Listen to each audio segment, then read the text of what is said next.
વાત કરીએ વલસાડની, વલસાડમાં પણ ધોધમાર વરસાદ સતત વરસી રહ્યો છે। ઔરંગા નદીમાં પણ પૂર આવ્યું છે। પિચિંગના રસ્તા પર નદીના પાણી ફરી વળ્યા છે।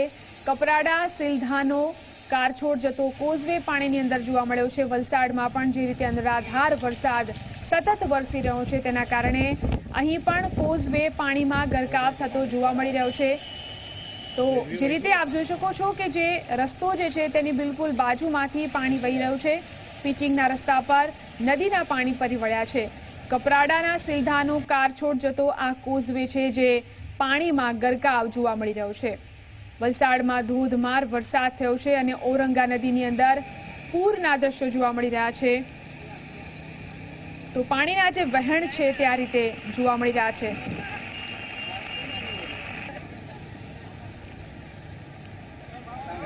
તો વલસાડથી આપણી સાથે અમારા રિપોર્ટર જય પટેલ લાઈવ જોડાયા છે, તેમની સાથે વાત કરીશું। જી જય, જણાવશો કે વલસાડમાં અત્યારે શું સ્થિતિ જોવા મળી રહી છે? કેટલી જગ્યાએ કોઈ જાનહાનિના કે એવા કોઈ સમાચાર નથી? કેટલી જગ્યાએથી કેટલા લોકોને સ્થળાંતરિત કરવામાં આવ્યા છે?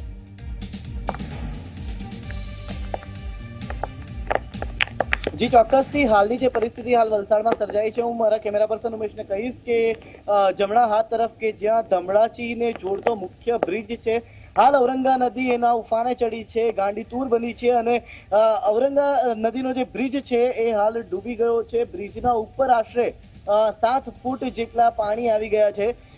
ખાસ કરીને પિચિંગ વિસ્તારની વાત કરીએ તો પિચિંગ વિસ્તારથી પણ હનુમાન ભાગડાને જોડતો મુખ્ય રસ્તો જે છે એ હાલ બંધ થઈ ગયો છે।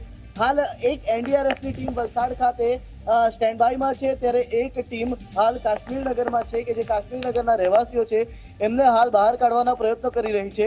ખાસ આપણે જણાવી દઈએ કે વલસાડ જિલ્લાના ઉપરવાસમાં એટલે કે ધરમપુર અને કપરાડામાં વરસેલા વરસાદને કારણે હાલ વલસાડ શહેરમાં પૂરની પરિસ્થિતિનું નિર્માણ થયું છે। જિલ્લા કલેક્ટર દ્વારા 36 જેટલા ગામોને હાલ એલર્ટ આપી દેવામાં આવ્યું છે કે ગામોમાં હવે નદીના પાણી આવી શકે એમ છે।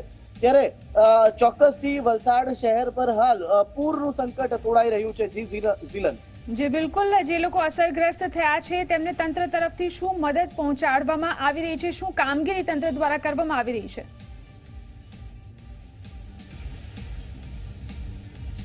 ખાસ કરીને હાલમાં જ વલસાડ નગરપાલિકા પ્રમુખે જણાવ્યું એ પ્રમાણે કાશ્મીરનગરના 150 જેટલા લોકોને હાલ કાશ્મીરનગરમાંથી બહાર કાઢવામાં આવ્યા છે, કારણ કે ઔરંગા નદીને સૌથી નજીક અડીને આવેલો વિસ્તાર એ કાશ્મીરનગર છે, જેથી ત્યાં એ વિસ્તારના 150 જેટલા લોકોને હાલ ઘરની બહાર કાઢી નાખવામાં આવ્યા છે એનડીઆરએફની ટીમ દ્વારા।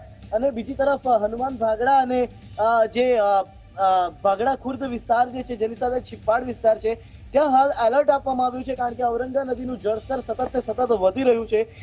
જો આગામી 2 કલાકની અંદર ઉપરવાસમાં અવિરત વરસાદ ચાલુ રહેશે તો આ વિસ્તારોમાં પણ પાણી આવવાની શક્યતાને ધ્યાનમાં રાખીને હાલ તંત્ર દ્વારા બાકીના જે વિસ્તારો છે ત્યાં સ્ટેન્ડ બાયમાં હાલ માત્ર એલર્ટનું સાયરન વગાડવામાં આવ્યું છે। ઝીલન, જી બિલકુલ જય, આગળ પણ તમારી પાસેથી અપડેટ્સ લેતા રહીશું। આભાર સમગ્ર જાણકારી આપવા માટે। તો હાલ વલસાડની અંદર તંત્ર દ્વારા જે કામગીરી થઈ રહી છે તેની જો વાત કરવામાં આવે તો જે નીચાણવાળા વિસ્તારો છે ત્યાં ફક્ત એલર્ટનું સાયરન વગાડવામાં આવ્યું છે। કોઈ પ્રકારની મદદ હજી સુધી લોકો સુધી તંત્ર દ્વારા પહોંચાડવામાં આવી નથી।